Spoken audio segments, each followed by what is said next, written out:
오늘 은혜 받을 말씀은 로마서 1장 20절 말씀입니다.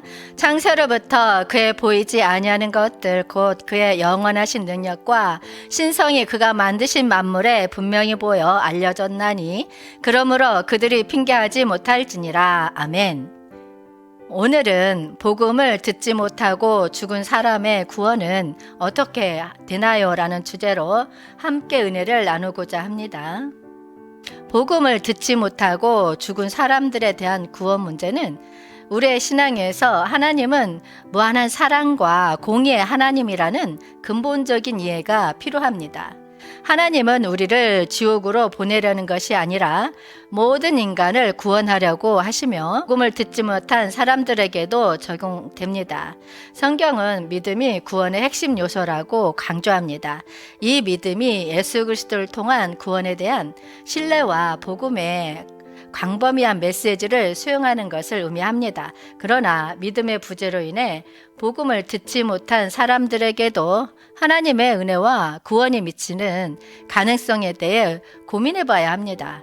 우리는 하나님의 무한한 사랑과 관용을 경험하면서도 동시에 우리의 책임을 가지고 있습니다. 복음을 전파하고 믿음을 받아들이는 것은 우리의 책임이며 이것이 하나님의 뜻입니다. 그러나 하나님은 정당한 심판을 행하십니다. 무죄한 사람들을 무죄로 판단할 것이고 하나님의 지혜로운 심판 아래서 각자의 상황에 대한 의미 있는 판단이 이루어질 것입니다. 그렇다면 여기에서 하나님의 심판에 대해서 알아보겠습니다. 먼저 일반인에 대한 하나님의 심판입니다. 하나님의 심판은 모든 인간에게 적용됩니다. 이는 유대인, 기독교인 뿐만 아니라 모든 이에게 해당합니다. 하나님은 모든 인간에게 자연의 증거와 양식을 통해 자신의 존재와 신성을 알 수 있는 능력을 부여하셨습니다. 이는 로마서 1장 19에서 20절에 잘 나타나 있습니다. 이는 하나님을 알만한 것이 그들 속에 보임이라 하나님께서 이를 그들에게 보이셨느니라. 창세로부터 그의 보이지 아니하는 것들 곧 그의 영원하신 능력과 신성이 그가 만드신 만물에 분명히 보여 알려졌나니 그러므로 그들이 핑계하지 못할지니라. 아멘. 즉 모든 인간은 하나님을 알만한 능력을 갖고 있고 하나님의 존재와 신성을 어느 정도 이해할 수 있다는 것입니다. 하나님의 영원한 능력과 신성은 창조된 만물을 통해 분명하게 나타나고 우주와 생명체의 복잡성, 자연현상은 모두 하나님의 지혜와 능력을 보여줍니다. 이것은 사람들이 하나님의 존재를 부인하거나 무시할 핑계가 없음을 의미합니다. 창조물과 양심을 통해 하나님을 알 수 있으므로 아무런 변명도 허용되지 않습니다. 이런 일반인에 대한 심판의 이야기는 창세기 6에서 9장에 나와 있는 노아의 홍수 이야기를 들 수 있습니다. 노아의 시대 때 온통 세상이 죄와 부패로 가득 차게 되었습니다. 하나님은 이 죄와 부패로 인해 세상을 심판하고 모든 존재를 멸하라는 뜻을 품었습니다. 그러나 이 판 속에서도 하나님의 은혜와 의로움이 빛을 발하게 됩니다. 그 은혜와 의로움의 상징은 노아입니다. 성경은 노아에 대해 노아는 여호와께 은혜를 입었더라 라고 말합니다. 노아는 그와 가족뿐만 아니라 동물들까지도 그의 방주에 안전하게 모시고 하나님의 명령에 순종했습니다. 하나님은 홍수를 미리 예고하고 노아에게 방주를 만들고 깨끗한 동물들을 수용하라고 지시했습니다. 이것은 노아가 믿음을 갖고 하나님의 명령을 따른 결과로 구원을 받은 모범적인 사례입니다. 홍수가 시작되며 방주 안에서 노아와 그의 가족 그리고 동물들만이 살아남았습니다. 이 이야기는 또한 우리에게 하나님의 심판과 구원의 원칙을 가르쳐주며 하나님의 뜻에 순종하고 믿음을 통해 우리의 삶을 살도록 권장합니다. 하나님은 모든 인간에게 도덕적 책임을 맡겼습니다. 이는 우리가 양심을 가지고 있어 옳고 그름을 판단할 수 있음을 의미합니다. 모든 사람은 하나님의 도덕적 권리를 어느 정도로 알고 있으며 그에 따라 행동해야 합니다. 로마서 2장 14에서 15절에서도 양심의 중요성이 언급됩니다. 율법 없는 이방인이 본성으로 율법의 일을 행할 때에는 이 사람은 율법이 없어도 자기가 자기에게 율법이 되나니 이런 이들은 그 양심이 증거가 되어 그 생각들이 서로 혹은 고발하며 혹은 변명하여 그 마음에 새긴 율법의 행위를 나타내느니라. 아멘. 율법 없는 이방인은 이방인 크리스찬이 아닌 모세 율법을 따르지 않는 이방인을 일반적으로 지칭하는 것으로 이해해야 합니다. 이 말씀에서 양심은 본성과 관련이 깊습니다. 불법을 알지 못하거나 따르지 않는 사람들도 하나님의 심판에 처해집니다. 그러므로 복음 전파가 중요합니다. 복음은 하나님의 사랑과 구원을 모든 이에게 알리는 길입니다. 또한 복음을 듣지 못한 사람들에게도 하나님의 구원의 기회를 제공합니다. 그러므로 우리는 복음을 선언하고 사람들을 그리스도께로 인도해야 합니다. 하나님은 모든 사람을 공평하게 심판하십니다. 본성적인 양심과 도덕적 책임을 고려하여 각자의 행위에 대해 심판을 내리실 것입니다. 하나님의 심판은 그의 공의와 사랑을 반영합니다. 이러한 이유로 유대인이나 기독교인이 아닌 사람들도 하나님의 심판 아래에 있으며 양심과 본성의 법칙을 통해 하나님을 알 수 있고 그에 대한 책임을 가지게 됩니다. 이것은 복음 전파 하나님의 사랑과 은혜를 더 많은 이들에게 전하는 중요성을 강조합니다. 모든 이는 하나님의 관심 아래 있으며 그의 구원의 손길을 받을 수 있는 기회를 가집니다. 본성은 피조세계를 통해 하나님이 드러내는 하나님을 알 수 있는 것으로 설명되며 이것은 성경과 일치합니다. 양심은 하나님을 아는 지식과 하나님이 원하는 것을 향하는 것과 연관이 있습니다. 성경은 하나님의 공의와 사랑을 강조합니다.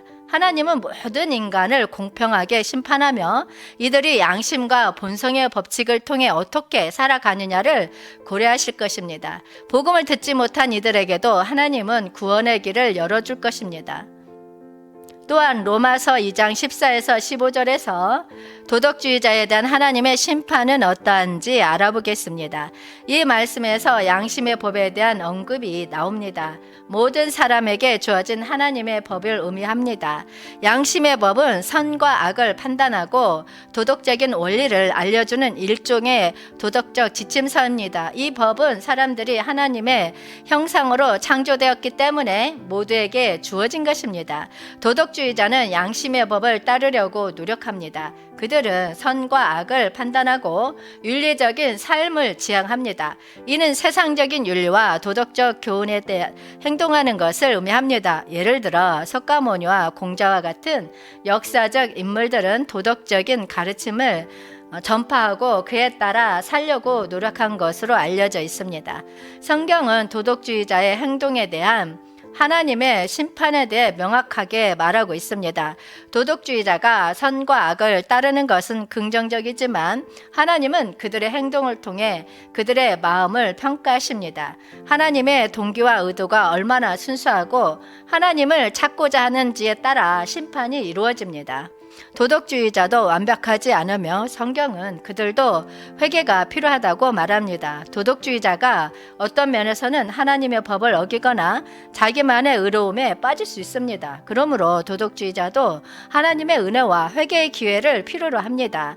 성경은 도덕주의자의 행동을 긍정하면서도 하나님의 은혜와 심판에 대한 현명한 관점을 제시합니다.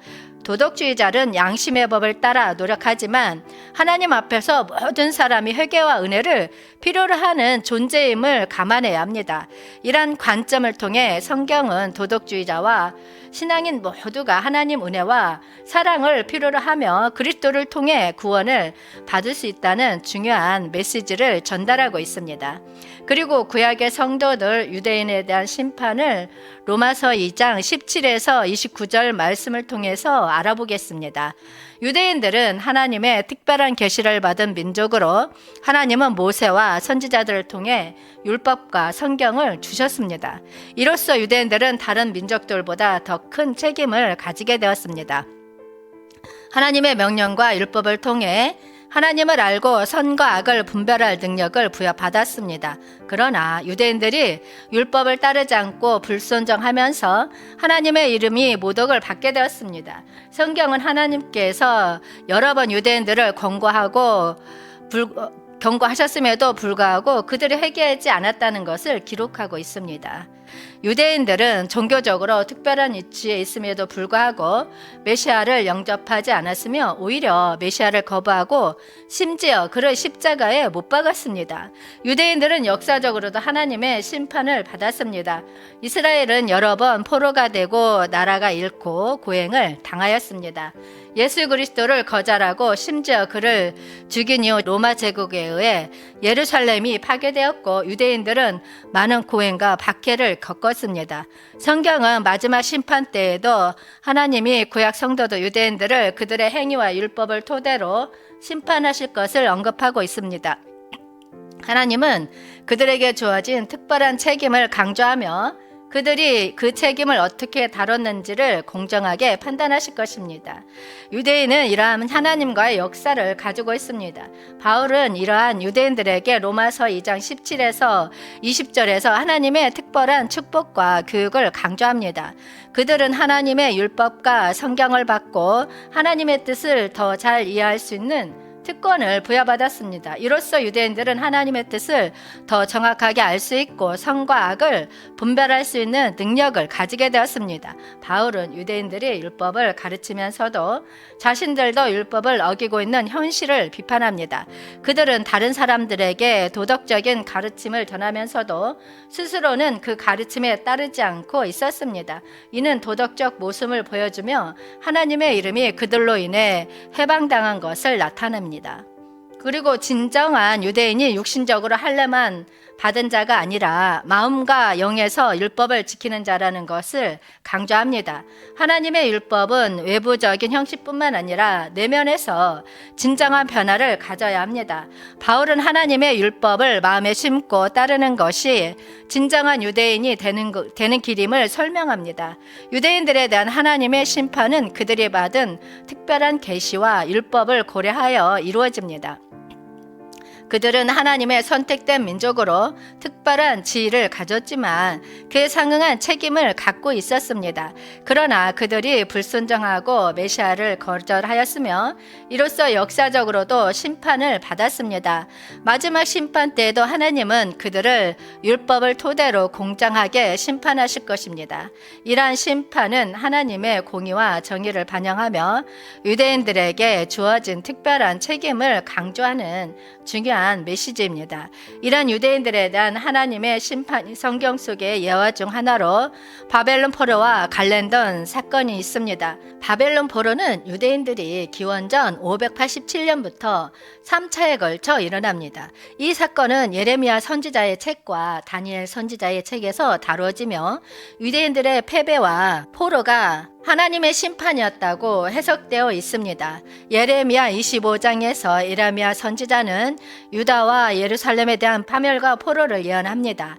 하나님이 이스라엘과 유다 백성을 그들의 죄악과 불신으로 인해 벌하실 것이며 그들은 바벨론 왕 르브갓네살에게 포로로 잡힐 것이라고 경고합니다. 이것은 하나님의 영원한 심판에 대한 예비적인 사건으로 볼 수 있습니다. 다니엘 1장에서는 다니엘과 그의 친구들이 바벨론 포로로 잡혀갔을 때의 이야기입니다. 바벨론 왕은 그들을 위하여 왕궁에서 훈련하였고 그들은 하나님을 떠나지 않고 믿음을 지켜나갔습니다. 이 이야기는 유대인들이 하나님을 버리지 않고 자신들의 신앙을 지키면서도 어려운 상황에서도 하나님의 축복을 받을 수 있음을 나타냅니다. 다니엘 5장에서는 바벨론 왕 벨사살사의 황금 술잔을 이용한 범죄와 그의 몰락에 대한 이야기가 나옵니다. 유대인인 다니엘은 하나님의 능력을 증명하며 그의 죄악을 깨닫게 합니다. 이 이야기는 하나님의 심판과 유대인의 믿음을 다룹니다. 이러한 예비적인 사건들은 유대인들에게 하나님의 심판과 은혜를 경험시키는 중요한 역할을 하며 성경 속에서 유대인들에 대한 하나님의 권위를 나타냅니다. 그러나 이러한 사건들은 종교적으로 해석되는 것이며 실제로 하나님의 계획과 은혜는 역사적으로 다양한 방식으로 작용합니다. 그렇다면 복음 시대와 하나님의 심판은 어떠한가요? 성경은 복음 시대를 통해 하나님의 큰 은혜를 강조합니다. 복음은 예수 그리스도의 생애, 십자가, 부활 및 구원의 메시지를 의미하며 이를 통해 누구든지 그리스도를 믿고 받아들이면 죄를 용서받고 하나님의 자녀로서 새로운 삶을 얻을 수 있습니다. 이는 큰 축복이며 기회입니다. 그러나 성경은 또한 복음을 듣고도 그것을 거부하는 사람들에게 대한 심판을 경고합니다. 복음은 구원의 기회를 제공하지만 그것을 무시하거나 거부하는 사람들은 결국 심판을 받게 됩니다. 이는 예수 그리스도의 말씀에도 나타납니다. 예수님은 복음을 받아들이지 않는 사람들에 대해 심판이 내려질 것이라고 말씀하셨습니다.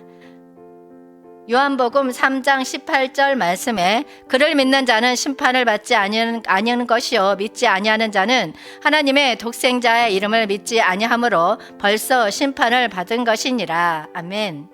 이 말씀은 믿음과 심판 간의 깊은 연결을 보여줍니다. 믿음은 구원의 열쇠이며 이를 받은 자는 심판을 받지 않습니다. 이것은 복음의 핵심 메시지 중 하나로 예수 그리스도를 믿는 자는 그의 은혜에 의해 죄에서 구원받는다는 것을 강조합니다. 성경은 복음을 듣고 믿음으로 응답하는 것이 하나님의 계획의 중요한 부분임을 보여줍니다. 복음은 우리에게 구원의 길을 열어주며 이것을 무시하거나 거부하는 것은 큰 책임을 동반합니다. 요한복음에서 언급된 심판은 현재적인 것으로 묘사됩니다. 믿음과 불신은 사람들을 이미 분리시키고 있으며 이에 대한 결과는 현재 감지됩니다. 복음을 받아들이지 않는 사람들은 이미 그 빛에서 물러나고 어둠으로 향하고 있는 것입니다. 이 분리는 사람들의 결정에 의해서 시작됩니다. 그들은 어둠을 사랑하고 빛을 미워합니다. 이것은 사람들의 심리와 선택에 의한 것으로 복음은 이를 드러내고 각자의 결정에 따라 결과를 초래합니다. 심판은 주님의 은혜와 구원을 거부한 결과로 비극적인 상황을 초래합니다. 하나님의 구원사역 잘못된 반응 때문에 심판을 초래합니다. 이는 하나님의 계획에서 나온 것이 아니라 하나님의 결정과 반응 때문에 발생한 것입니다. 복음을 듣고 믿음으로 응답하는 것은 큰 은혜이지만 또한 큰 책임을 동반합니다. 복음을 듣고 무시하는 것은 하나님의 은혜를 폄하하는 일이며 이는 심각한 결과를 초래할 수 있습니다. 예수님은 복음을 거부한 예루살렘에 대해 너희 집이 황폐하게 될 것이다 라고 예언하셨습니다. 복음 시대는 큰 은혜의 시대이며 그 은혜를 통해 우리는 구원을 얻을 수 있습니다. 그러나 이는 동시에 영적인 선택과 책임을 요구합니다. 복음을 듣고 믿음으로 응답하는 것은 큰 축복이지만 그것을 무시하거나 거부하는 것은 큰 심판을 초래할 수 있습니다. 우리는 복음의 중요성을 이해하고 성령의 도움을 통해 믿음을 가지며 그리스도의 은혜를 온전히 받아들여야 합니다. 성경은 현재의 복음 시대와 하나님의 심판에 대한 깊은 영적인 고찰을 제시하고 우리가 믿음과 선택에 어떻게 응답해야 되는지 알려줍니다. 그래서 복음의 시대와 하나님의 심판에 대한 성경의 가르침은 매우 중요하며 우리는 올바르게 이해하고 받아들이는 것이 영적 삶에서 큰 역할을 합니다. 복음을 듣고 예수 그리스도를 믿는 것은 구원의 길을 열어주며 이것은 하나님의 은혜이며 큰 혜택입니다. 그러나 동시에 복음을 듣고도 무시하거나 거부하는 것은 큰 책임을 동반하는 것입니다. 이것은 우리의 영적 선택과 책임에 관한 것이며 이 선택이 우리의 미래와 영원한 운명에 큰 영향을 미칩니다. 현재의 복음 시대에서는 이미 믿음과 불신에 따른 분류와 심판이 진행 중입니다. 이는 우리 각자의 선택과 심리에 따라 나타나고 있으며 우리가 믿음을 통해 빛의 길을 따라가느냐 아니냐에 따라 우리의 운명이 결정됩니다. 믿음을 받아들이지 않는 사람들은 이미 어둠의 길로 향하고 있으며 이는 큰 비극입니다. 우리는 신앙과 불신앙을 결정하는 선택이 현재와 미래의 실체를 나타내는 것이라는 점을 이해해야 합니다. 이는 우리가 복음을 듣고 믿음으로 응답하는 것이 얼마나 중요한지를 보여주며 우리가 복음을 무시하거나 거부할 때 어떤 결과가 나타날 수 있는지를 경계해야 합니다. 요한복음 3장 18절은 우리에게 믿음의 중요성과 영원한 선택의 중요성을 상기시켜주며 복음의 기회를 올바르게 받아들이고 심각하게 대응해야 함을 강조합니다. 이를 통해 성경은 영적으로 깊은 생각과 변화를 요구하며 복음의 은혜와 하나님의 심판을 올바르게 이해하고 받아들이도록 도와줍니다. 본문 로마서 1장 20절 창세로부터 그의 보이지 아니하는 것들 곧 그의 영원하신 능력과 신성이 그가 만드신 만물에 분명히 보여 알려졌나니 그러므로 그들이 핑계하지 못할지니라 라고 말씀합니다. 이 말씀은 하나님이 자신의 영원한 능력과 신성을 창조물을 통해 보여주려는 의도를 강조하고 있습니다. 이것은 하나님의 존재와 신성이 피조물을 통해 인간에게 드러날 수 있다는 개념을 나타냅니다. 이를 통해 살아있는 하나님에 대한 지식이 어떻게 얻어질 수 있는지 설명할 수 있습니다. 바울은 하나님의 신성이 보이지 않는 것들 형태로 나타날 수 있다고 설명합니다. 이것은 우리가 믿음을 통해 하나님의 존재를 인식하는데 중요한 부분입니다. 하나님은 유일무이하게 보이지 않지만 그의 창조물을 통해 그의 신성과 능력을 인지할 수 있습니다. 바울은 하나님의 영원한 능력이 창조물을 통해 나타난다고 언급합니다. 이것은 우리가 우주와 생명의 다양한 형태를 통해 하나님의 능력과 지혜를 강조할 수 있다는 것을 의미합니다. 복음 시대와 하나님의 심판에 대한 성경 속 예화를 살펴보겠습니다. 마태복음 25장의 양과 염소의 비유는 예수 그리스도의 재림과 함께 오는 심판을 설명하는 중요한 구절 중 하나입니다. 이 비유는 예수님의 재림 시점에서 시작됩니다. 그때에 인자가 영광 중에서 모든 천사와 함께 오리니 그때에는 모든 이들이 그 앞에 모여집니다. 예수님은 모든 이들을 양과 염소로 나누었습니다. 양은 오른편에 염소는 왼편에 서게 됩니다. 예수님은 양들에게 축복을 내립니다. 그 중에서 양들에게 그들의 구원자가 예수 그리스도였음을 깨닫고 그에게 무엇을 행하였는지를 물어보기 시작합니다. 예수님께서 양들에게 이렇게 말씀하십니다. 내 양아, 내 아버지께 복을 받아라.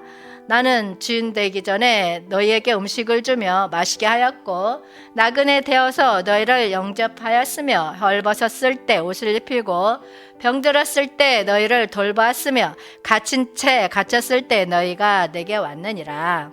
이어서 염소들에게 형벌을 선고합니다.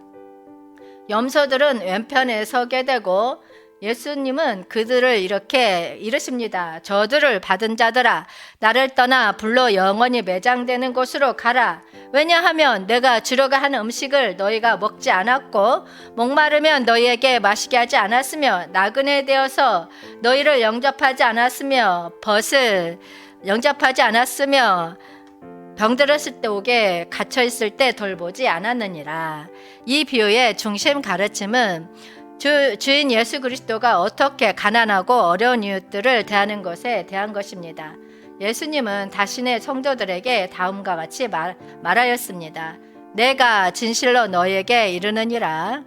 너희 중 하나라도 가난한 자에게 한 것이 가장 작은 것에서 한 것과 같이 내게 한 것이니라. 이것은 사랑과 배려, 자비와 관심을 통해 가난한 이들을 돕는 일이 예수 그리스도를 섬기는 것과 밀접하게 연결되어 있음을 나타냅니다.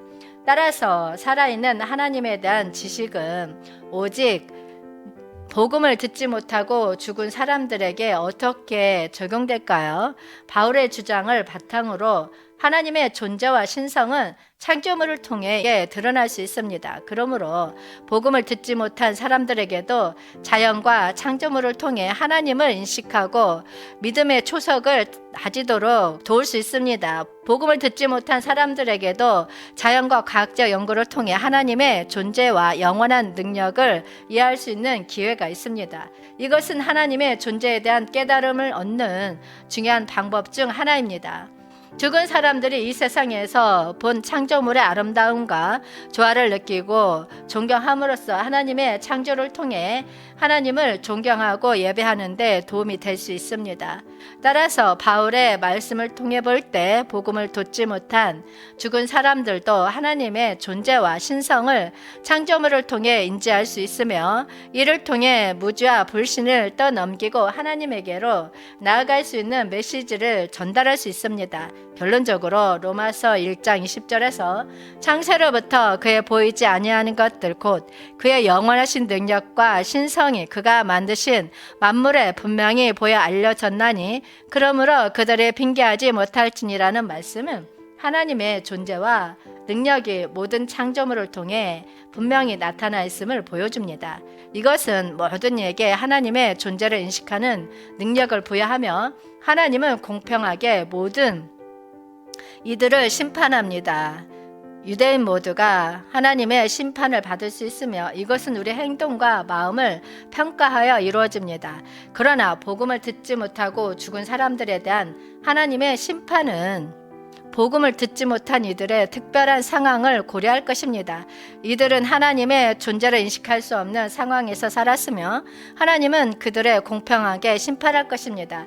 그동안 우리가 복음을 듣고 믿음으로 응답할 기회가 주어진 것은 큰 은혜이며 이를 통해 우리는 하나님의 구원을 받을 수 있습니다. 결국 하나님의 심판은 그의 공평성과 은혜를 반영합니다. 하나님은 각 개인의 상황과 선택을 고려하여 심판하며 하나님의 판단은 절대로 불공평하지 않습니다. 그러므로 우리는 하나님의 사랑과 공의를 믿고 다른 이들에게도 복음을 전하고 은혜의 기회를 제공하여 모든 이들에게 하나님의 구원을 받을 수 있기를 소망해야 합니다. 이것이 하나님의 공평하고 은혜로운 심판 아래에서 우리의 역할이며 그것은 우리가 복음을 듣지 못한 이들의 구원 문제에 대한 결론입니다. 여러분, 주님이 두신 지상명령이신 땅끝까지 복음을 전파하라 실천하여 모든 사람이 기쁜 소식을 듣게 합시다.